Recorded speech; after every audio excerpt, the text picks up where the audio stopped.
tarde, queridos alunos. Sou a professora Joana Lúcia, do FTM de Ciências, e hoje nós vamos dar continuidade, aos estudos dos seres vivos. Na aula passada, nós tivemos videoaula sobre protozoários, reino Monera, reino Fungi, reino vegetal. Agora nós vamos falar do reino animal, Então, vocês, por serem pedagogos, necessitam ter uma visão geral, mas não muito simplista, não muito limitada, tá? Então, é importante que vocês tenham essas noções. O reino Animalia pode ser chamado de Animalia, tá? No latim. É definido segundo características comuns a todos os animais, tá? Os animais, eles são eucariontes, ou seja, eles não produzem o próprio alimento. Eles são multicelulares, ou seja, eles precisam ter mais que uma célula. Eles são heterotróficos, ou seja, eles precisam comer alguém ou algo, algum vegetal, para obter energia para seus processos metabólicos. E eles vão tirar esses nutrientes do meio onde vivem, tá? É muito comum em zoologia, que é a área da biologia que estuda os animais, falar de animais vertebrados e invertebrados. E vocês devem logo pensar, tá, invertebrado, professora, não tem vértebras, e vertebrados têm vértebras. É isso. Então, basicamente seria, os livros de 1º ao 5º, eles trazem essa informação bem simplista, tá, pessoal? Todavia, na zoologia, animais vertebrados são aqueles também chamados de triblásticos, ou seja, eles têm 3 tecidos embrionários que vão originar o corpo deles. Mas, professora, eu sempre aprendi que os animais vertebrados são aqueles que têm vértebras. Pessoal, só que existem alguns animais que não são nem invertebrados e nem vertebrados. Eles não têm vértebras propriamente ditas, tá? Eles possuem alguns ossículos no seu corpo que podem não ser considerados vértebras. Por exemplo, o peixe-bruxa, os agnatos, que são peixes bem primitivos que ainda existem no fundo do mar. Esses peixes, eles possuem 3 tecidos embrionários, endoderma, mesoderma e ectoderma. Por essa razão, eles são chamados de vertebrados, mas eles não possuem vértebras, assim como os outros animais. Eles têm alguns ossos, bem rudimentares. Alguns desses agnatos nem maxilar eles têm, são chamados de peixe-bruxas. Então, por essa razão, é que tem que ter um cuidado nesse termo de vertebrados, tá? Eu estou falando isso para vocês porque o livro, ele vai trazer assim, com essa informação, que tem vértebra.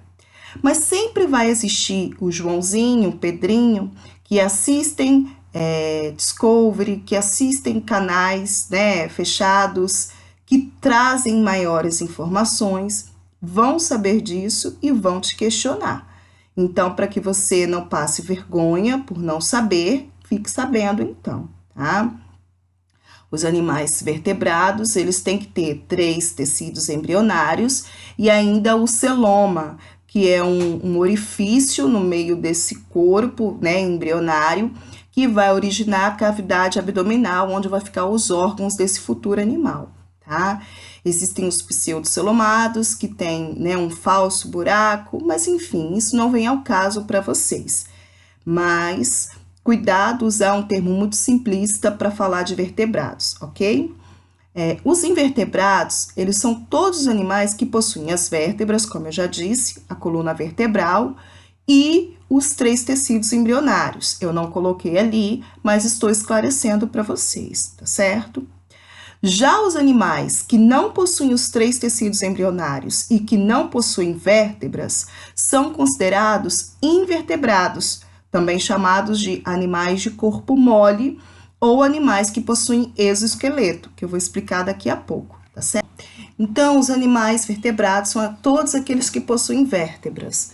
Todavia, nem todo animal que não tem vértebra não pode ser considerado como vertebrado. Lembra que eu falei com vocês dos peixes primitivos? Pois bem, os vertebrados, eles têm, né, dentro do filo deles, um subfilo chamado de cordatos. Dentre os cordatos existem animais invertebrados, como é o caso do anfixioxo, que vive enterrado na areia, num ambiente marinho, que foi o que eu disse para vocês, tá? Uma coisa que eu tenho que explicar é o seguinte: os animais, eles são classificados de acordo com a sua simetria. O que seria simetria, né? É o modo como eu consigo dividir imaginavelmente esse animal. Então, por exemplo, nós humanos temos simetria bilateral. Se nós cortássemos numa linha imaginária, né, nessa parte aqui, ó, verticalmente, nós teríamos duas partes simétricas que se completam, né? Duas partes iguais. Existem animais que têm essa simetria bilateral. Por exemplo, uma minhoca tem a simetria bilateral, uma cobra. E eles podem ser assimétricos, quando eles não têm essa simetria perfeita. Ou ainda, eles podem ser simetria radial. O que é a simetria radial? Por exemplo, a estrela do mar. Ela tem 5 pontas, né? É um animal marinho. Se eu pegar uma estrela do mar e partir ao meio, eu não vou ter duas partes iguais. Mas se eu partir ao meio em cruz e um X em cima, talvez cada ponta da estrela eu obtenha de tamanho igual. 5 partes. Então, eu teria que cortar em cruz e depois em X, para dar 5 partes. Então, essa simetria é radial. Simetria bilateral é aquela que eu consigo partir ao meio, igual esse meu dedo, e ter duas partes iguais. Assimétrico é aquele animal que eu não vou conseguir partir nem ao meio e nem de forma radial, que eu não vou ter uma simetria perfeita. Por exemplo, o dragão marinho, que é um molusco que vive no fundo do mar. Eu vou pegar para vocês verem o exoesqueleto dele. Vocês vão ver que ele não tem nem radial, nem bilateral. Só um instante. Notem que esse é um exoesqueleto do dragão marinho, né?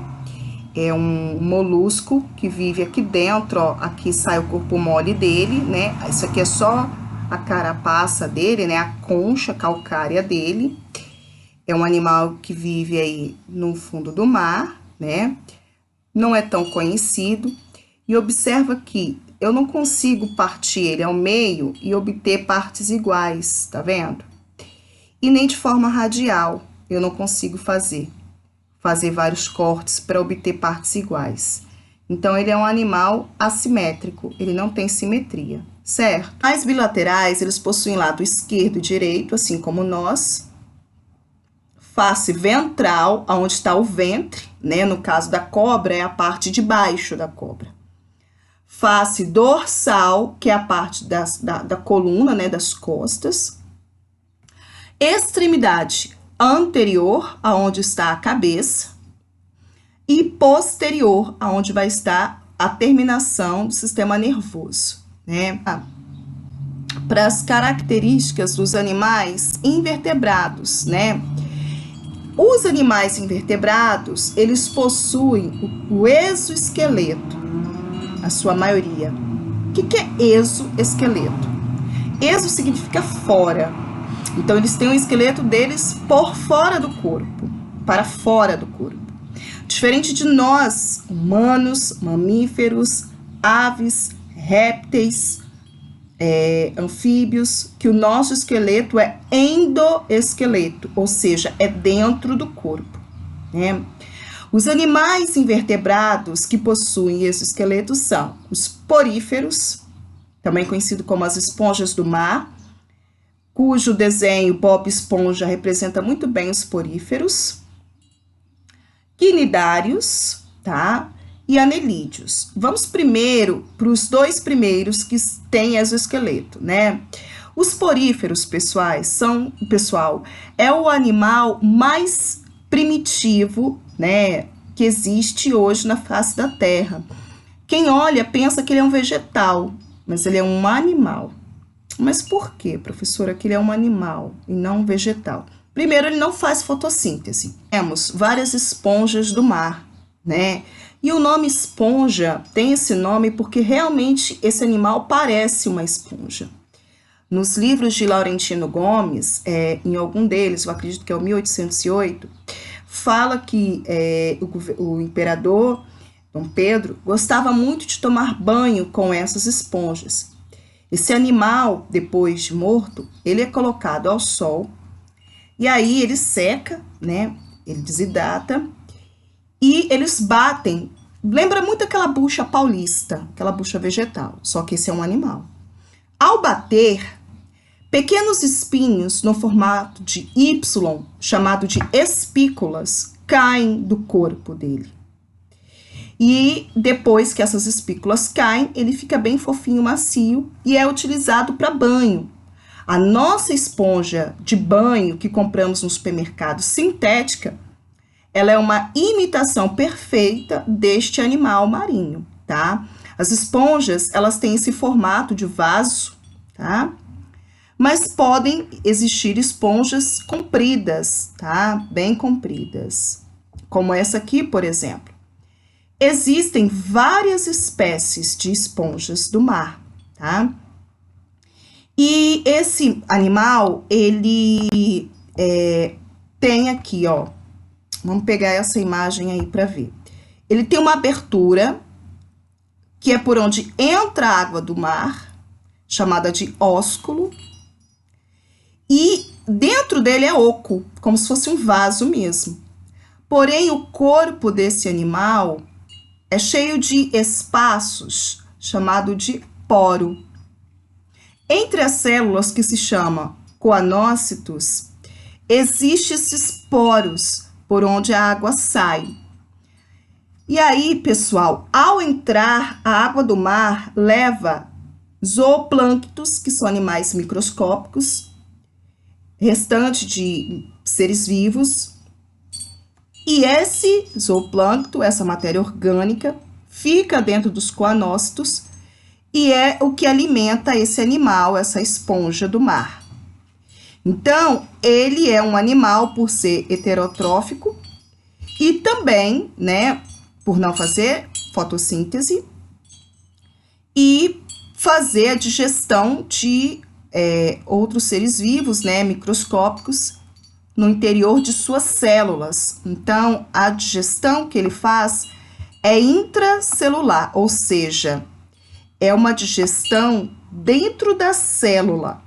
Esse animal não tem estômago, não tem boca, não tem ânus, não tem sistema digestório, né? Olha aqui, ó. Esse é o animal depois de seco, tá vendo? Lembra aquela espuma ou a esponja, tá? De tomar banho. Aqui é um desenho mostrando o interior desse animal, olha, aqui na mãozinha, né? Então, a água entra pelo ósculo, geralmente sai pelo poro. Aqui nós temos a célula dele, que é uma célula, digamos assim, é uma célula embrionária, digamos, uma célula né, tronco, é isso que eu quero dizer, uma célula tronco. Por quê? Ela pode ser uma célula reprodutiva, ela pode se multiplicar e dar origem a outra esponja. Então, esse animal, ele pode se reproduzir por brotamento, nasce uma esponjinha aqui do lado, os coanócitos dele brotam ao lado, tá vendo? Ele vai se ramificando, e se esse pedaço que ramificou cai no fundo do mar, ele origina outra esponja. Ou ele também pode se reproduzir de forma sexuada, que é quando o coanócito se desenvolve, um flagelo, sai dessa esponja e fica nadando no fundo do mar até encontrar uma outra célula de uma outra esponja e fazer essa fecundação sexuada, tá? Então, aí nós temos, né, as esponjas, que são todos esses animais aqui marinhos. Existem esponjas de água doce, mas são raras. A maior parte das esponjas são animais marinhos, que ficam no fundo do mar, tá? As esponjas servem de abrigo para pequenos peixes e também de alimento para outros animais, pequenos peixes, tá? Seguindo com o nosso preze, um animal um pouco mais evoluído são os quinidários. Os quinidários são o filo de animais invertebrados que vão originar os corais, né? Quem pensa que os corais no fundo do mar são pedras, está um pouco equivocado, não são propriamente pedras, tá? Aqui eu tenho um exemplo, né, de um coral, claro que está morto, estava na beira da praia, né? Eu recolhi para trazer para vocês verem, né? Então, olha só, pessoal, o que é um coral? Professor, isso é uma pedra, eu tô vendo que é pedra, olha, é duro, ó, faz barulho. Pois bem, os corais, pessoal, são, na verdade, dinoflagelados. São animais, né? São unicelulares, né? Professora, você não disse que os animais são pluricelulares? Então, esses animais, na verdade, eles entram em simbiose com as algas marinhas. O que é simbiose, professora? É quando um ser vivo entra dentro do corpo do outro e você não consegue separar, e eles vivem em perfeita harmonia. Lembra dos Linkens? Pois bem, os corais é uma associação simbiótica, né, entre esses animais dinoflagelados com as algas. Por isso que os corais, quando vivos, são coloridos. Essas cores, esses pigmentos são produzidos pela alga. Já os animais, eles fornecem à alga proteção. A simbiose, ela só se dá porque um ajuda o outro. A alga produz fotossíntese e nutrientes para o animal. O animal, por sua vez, oferece à alga proteção e alguns elementos, dentre eles o carbonato de cálcio, que é o calcário, né? É a composição calcária do coral, tá? Então, neste filo, encontramos as águas vivas, que não produzem calcário, as águas vivas, né? É aquele ser transparente que fica, né, na beira-mar, que libera uma substância urticante quando ele se sente ameaçado ou quando alguém pisa nele. Os corais e as anêmonas, tá? Deixa eu pegar uma imagem para vocês verem. Então, pessoal, dos quinidários, nós temos aí como exemplo, deixa eu esconder esse tempo aqui. Os corais, como eu já disse para vocês, existem várias espécies de corais, tá? As hidras, tá? Que é esse animal aqui. As água-vivas, tá? Que tem várias fases, dentre elas a caravela, que é essa fase aqui, né? E as anêmonas do mar, tá? Ali em Uruçuquara, nas pedras, preso às pedras, vocês encontram muitas dessas anêmonas. Quando você toca o dedo aqui, você sente a substância urticante, né? E elas são sensíveis ao tato, elas se mexem. Agora, vamos falar um pouquinho dos corais e dos impactos negativos do homem na natureza, chamado de ações antrópicas, que eu já ensinei a vocês, esse termo, né? Como vocês sabem, a grande quantidade de gás carbônico, monóxidos de carbono, óxidos de nitrogênio, entre outros elementos químicos, né, tóxicos lançados na atmosfera, todos eles causam, né, um superaquecimento da atmosfera. Por quê? Esses gases aprisionam o calor do Sol. Os raios solares que deveriam voltar para a atmosfera não conseguem, ficam presos aqui dentro, superaquecendo a atmosfera, dando origem ao fenômeno chamado de aquecimento global, que é diferente de efeito estufa. O efeito estufa é um fenômeno natural que, graças a ele, existe essa diversidade de seres vivos, pois se não houvesse o efeito estufa, a temperatura do planeta seria abaixo de zero. O efeito estufa é o quê? É a retenção desses raios solares na nossa atmosfera, numa maneira controlada.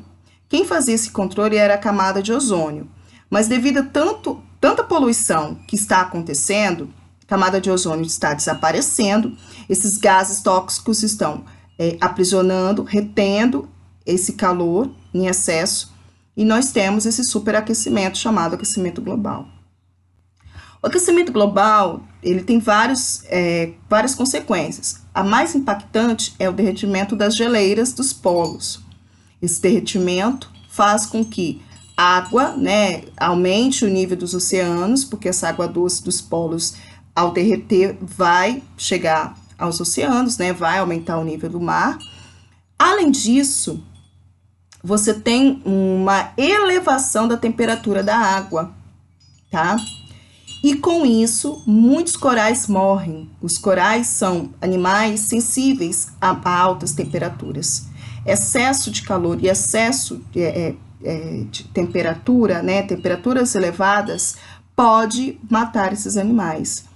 E está acontecendo um fenômeno há cerca de alguns anos, tá? Quase décadas, chamado de branqueamento de corais. Na Netflix tem um documentário chamado Corais. Vejam, é bem interessante. Fala desse impacto negativo, né, dessa ação antrópica nos corais. Esses corais estão morrendo, estão ficando branco. E daí, professora? E daí, pessoal, que esses corais demoraram séculos para crescer. Eles crescem milímetros por ano. E são refúgio de toda uma flora e fauna marinha, principalmente fauna marinha, onde tem zooplânctons, pequenos peixes, pequenos molluscos. Se os corais morrem, toda essa cadeia animal marinha também morrerá. E a gente vai ter consequências lá no final dessa cadeia, com os grandes vertebrados marinhos, né? Um dos motivos pelos quais aumenta o ataque de tubarão nas praias pode estar relacionado a isso. Por quê? Os peixinhos pequenos, o berçário deles é os corais. Se os corais estão mortos, o berçário deles fica comprometido. E com isso, esses peixes não se reproduzem bem, falta alimento, e esses grandes peixes vão avançar outros territórios em busca de alimentos, dentre eles a praia, tá?